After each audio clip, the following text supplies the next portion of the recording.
मेरा सहारा, यीशु सदा जिंदा है, जिंदा है, यीशु जिंदा है, यीशु मेरे दिल में जिंदा है, मुसीबत में मेरे सहारा, यीशु सदा जिंदा है।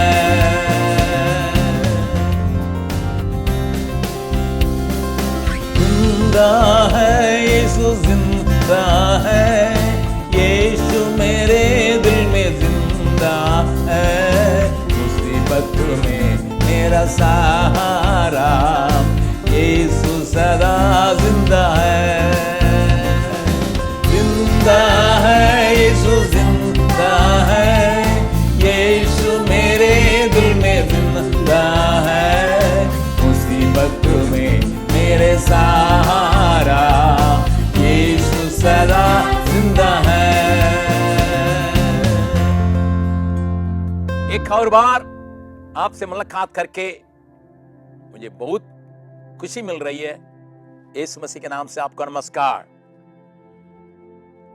बाइबल में से लगातार हम यीशु के कई कामों के बारे में, आश्चर्य कर्म के बारे में सुनते आ रहे हैं, जिससे आप यीशु को अच्छी तरह से पहचाने और उस पर विश्वास करें, और वह विश्वास आपको अनंत जीवन को ओर ले जाए, क्योंकि बाइबल धर्मशास्त्र बतलाती है उसको जानना ही हमारे लिए अनंत जीवन है।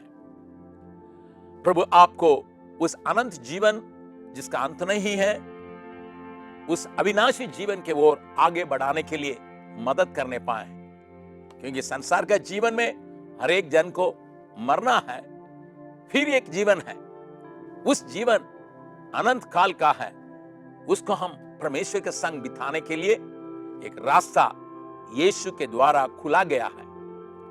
अन्यथा उस नरक में जहां आग बुझता नहीं, जहां कीड़ा मरता नहीं, वहां पर पहुंचने का मोहब्बत हो जाता है। प्रभु आपको सहायता करें, आप यीशु को सही ढंग से पहचान सकें। एक और घटना और मत्ती रचित सुसमाचार 8वां अध्याय में से मैं आपको सुनाने के लिए चाहता हूं। वो ये है, यीशु अपने चेलों के साथ झील में नाव पर चढ़ के आराम करने के लिए लेटा था, वहां सोया है। उस वक्त में वहां पर 8वां अध्याय में पढ़ते हैं, देखो झील में एक ऐसा बड़ा तूफान उठा कि नाव लहरों से ढकने लगी। अब वो सो रहा था। उसके चेलों में से कई लोग उस झील के साथ ही जीवन बिताने वाले थे, मछुए थे। जिंदगी वहीं पर उनका शुरू हुआ, वहीं पर वे काम करने वाले थे। तो भी इतना बड़ा तूफान को देख के वे घबरा गए। इतना बड़ा तूफान जो नाव को बिल्कुल धक्का देते हुए पानी के भीतर ला रहा था, जिसके चलते एक बहुत बड़ा परेशानी को उनका सामना करना पड़ा। वे परेशान होकर चिल्ला उठे और वे कहने लगे, हे प्रभु हमें बचा, हम नष्ट हुए जाते हैं। वहां पर देखिए वे अपने जान के खतरा में पड़े हैं, क्योंकि उनके सामने इस प्रकार का बड़ा तूफान उनके जीवन को डुबाने के जगह पर उनको धकेल रहा है। मुसीबत, चारों तरफ लहरें, इतना ऊंचा ऊंचा उठ रहा है, नाव पानी में इधर उधर हिल रहा है, यहां तक नाव डूब जाए करके वे डरे हुए हैं। प्यारों, कभी कभी हम अपने जीवन की परेशानी में इस दशा में चले आते हैं। चारों तरफ कई प्रकार की तूफान, परेशानियां जो हमारे नाव को डुबाने के लिए, हमारे जीवन को डुबाने के लिए कोशिश करते होंगे। आप भी अपने जिंदगी में उस जगह पर पहुंचते होंगे जहां आगे बढ़ने के लिए कोई रास्ता नहीं, आगे जीने के लिए कोई मौका भी नहीं मिलेगा करके आप घबराते होंगे।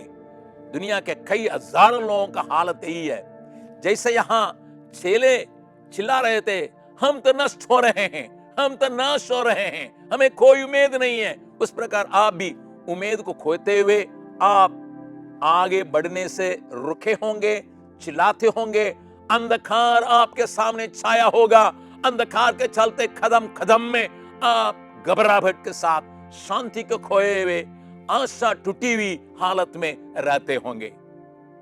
लेकिन उन्होंने एक महत्वपूर्ण काम किया, यीशु को पुकारे, यीशु के पास जाके, यीशु के पास जाके चिल्लाने लगे, हे प्रभु बचाइए।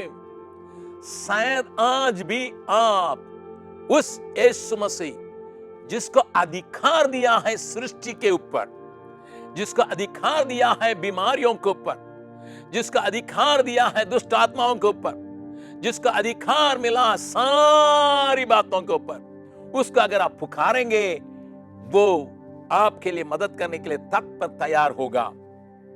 प्यारो, सोचिएगा, यीशु ने कहा था, पृथ्वी का सारा अधिकार मुझे दिया गया है, सारा अधिकार। कोई भी ऐसी बात नहीं जिसके ऊपर उसका अधिकार नहीं है। इसलिए यहां आंधी या तूफान की अवस्था में जब चेलों ने पुकारा, बाइबल ये बतलाती है, क्यों डरते हो, क्यों विश्वास नहीं लाते हो, हे अल्प विश्वासियों, क्यों विश्वास को खोते हो। और उसने उठकर आंधी और पानी को डांटा और सब शांत हो गया।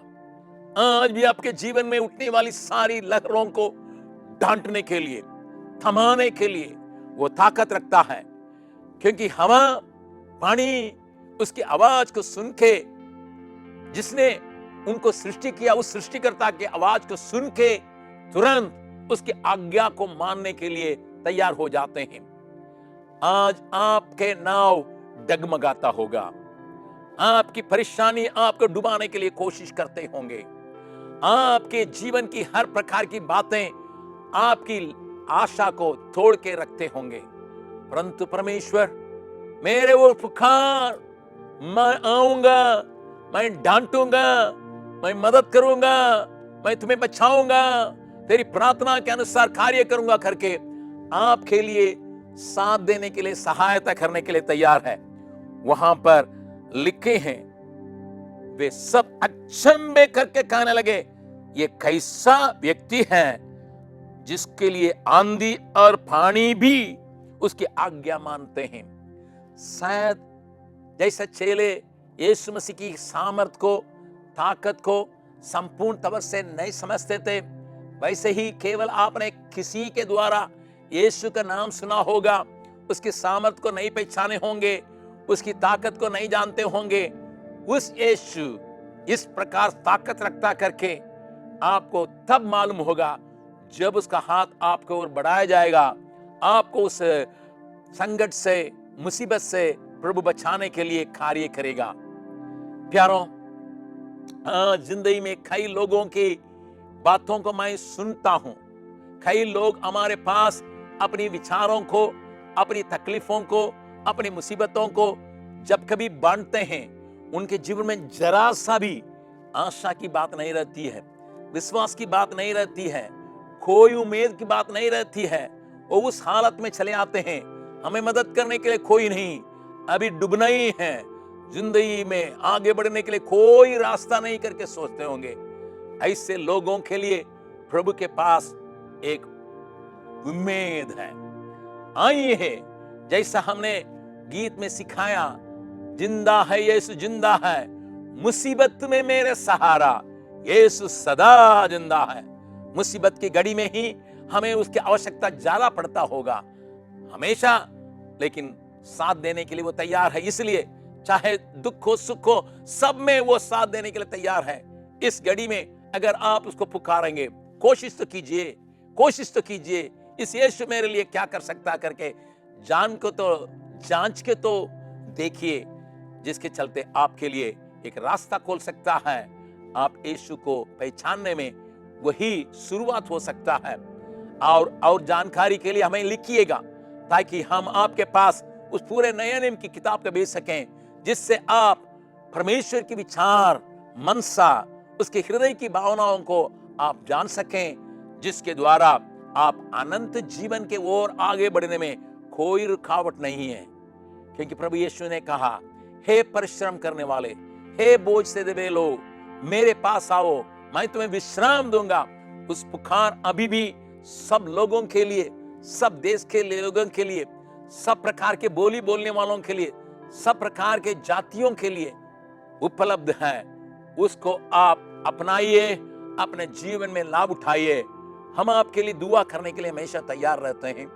आप हमारे साथ अगर विनती करने के लिए तैयार है, मैं आपके साथ विनती करने के लिए चाहता हूं। आइए हम प्रार्थना करें। हे स्वर्गीय पिता, अपने पुकारने वालों को आवाज को सुनने के लिए तेरा कान खुला है हमेशा। तेरी आंखें उनके ऊपर लगने में कोई तकलीफ नहीं है। इसलिए जो भाई बहन इस वक्त में इस आवाज सुन के मेरे साथ प्रार्थना करते हैं, उनकी स्थिति को तू जानता है, उनकी चिल्लाहट को तू जानता है। और प्रभु, वे परेशान होके, उम्मीद खो के डूबते होंगे अपने जिंदगी में और सोचते होंगे यही हमारे जीवन का अंतिम घड़ी है। इस वक्त में अपना हाथ बढ़ाओ, इस वक्त में उनको उठा ले, इस वक्त में उस परेशानियों से बचा के हे प्रभु शांति के साथ, आनंद के साथ आगे बढ़ने की शक्ति उनको तू दे। यीशु मसीह के बेटे नाम से मांगते हैं, आमीन, आमीन, आमीन। प्रभु आपको बहुत आशीष दे, परमेश्वर आपके साथ रहने पाए, आमीन।